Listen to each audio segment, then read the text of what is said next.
తాను నాటిన చెట్ల నీడలో తానెప్పటికీ కూర్చోలేనని తెలిసినా భావి తరాల కోసం చెట్లు నాటే వ్యక్తే జీవితం యొక్క నిజమైన విలువలను అర్థం చేసుకున్నాడు అన్న విశ్వకవి గురుదేవులు శ్రీ రవీంద్రనాథ్ ఠాగూర్ గారి మాటల్ని ఇక్కడ నేను ఉటంకిస్తున్నాను. గౌరవ ముఖ్యమంత్రి ఈ భావనకు అసలైన ప్రతిరూపం. ఆయన కేవలం దూరదృష్టి గల నాయకుడు మాత్రమే కాదు, దాన్ని సాకారం చేయగల దక్షత కలిగినటువంటి నాయకుడు.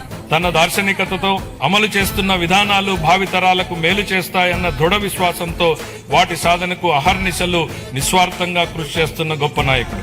సమాజ క్షేమం కోసం 365 రోజులు అవిశ్రాంతంగా ఒక తపస్సులాగా పనిచేస్తున్నారు.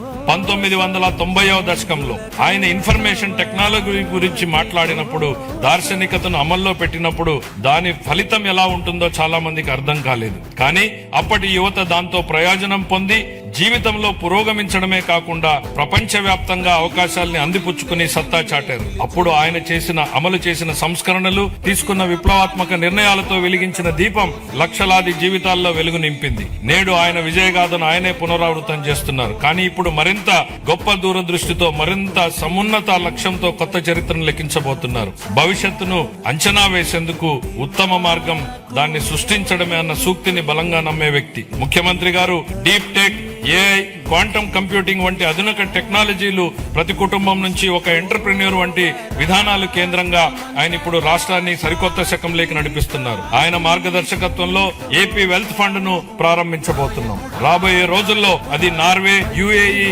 సావరిన్ వెల్త్ ఫండ్స్ లా విస్తృతమై మొత్తం రాష్ట్రాన్ని నడిపించడానికి సరిపోవచ్చు. నాతో సహా ఈనాటి సమాజానికి ఈ టెక్నాలజీల ప్రాముఖ్యత అర్థం కాకపోవచ్చు. కానీ ఆయన ఐటీ రంగంలో చూపిన చొరవ వల్ల 1990లో నాటి యువతరం లబ్ధి పొందినట్టే ఈనాటి యువత కూడా ఏఐ, డీప్ టెక్, క్వాంటమ్ టెక్నాలజీతో భవిష్యత్తు ఖచ్చితంగా లబ్ధి పొందుతుంది.